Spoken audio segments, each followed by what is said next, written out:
This is our oven. It's brand new, so please try to be gentle with it. This is a combination oven and microwave. So how does it work?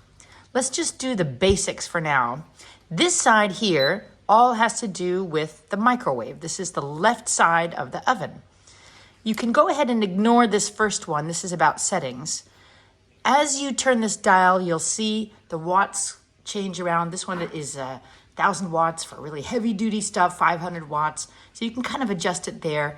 You set the time that you want and then you hit OK. So this one is set for 9 minutes, etc.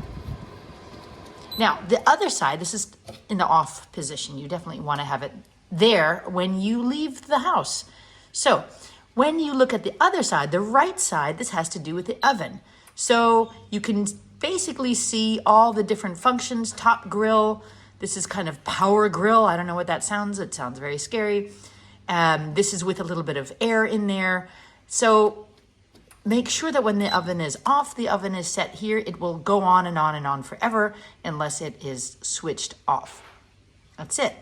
So this tiny little button that says OK, that is how you start the microwave.